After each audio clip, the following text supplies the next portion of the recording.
'Twas the night before Christmas, when all through the house not a creature was stirring, not even a mouse. The stockings were hung by the chimney with care, in hopes that St. Nicholas soon would be there. The children were nestled all snug in their beds, while visions of sugar plums danced in their heads. And Mama in her kerchief and I in my cap had just settled down for our long winter's nap. When out on the lawn there arose such a clatter, I sprang from the bed to see what was the matter.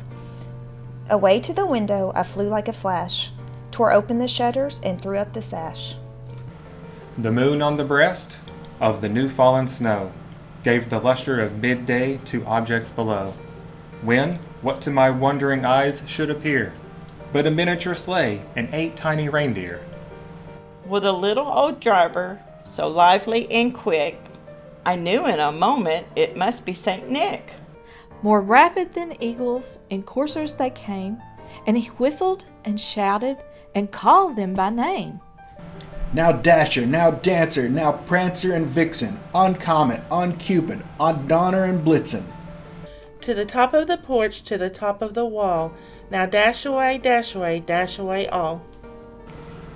As dry leaves that before the wild hurricane fly, when they meet with an obstacle, mount to the sky, so up to the housetop the coursers they flew, with the sleigh full of toys and St. Nicholas too. And then, in a twinkling, I heard on the roof the prancing and pawing of each little hoof. As I drew in my head and was turning around, down the chimney St. Nicholas came with a bound. He was dressed all in fur from his head to his foot, and his clothes were all tarnished with ashes and soot. A bundle of toys he had flung on his back, and he looked like a peddler just opening his sack. His eyes, how they twinkled, the dimples so merry. His cheeks were like roses, his nose like a cherry.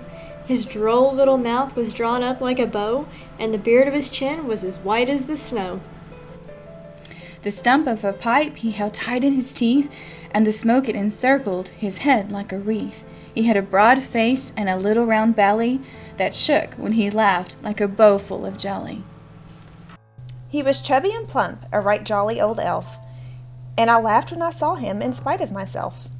A wink of his eye and a twist of his head soon gave me to know I had nothing to dread.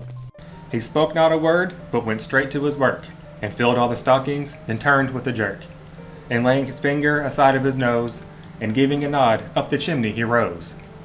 He sprang to his sleigh, to his team gave a whistle, and away they all flew like the down of a thistle. But I heard him exclaim as he drove out of sight, Happy Christmas to all, and to all a good night.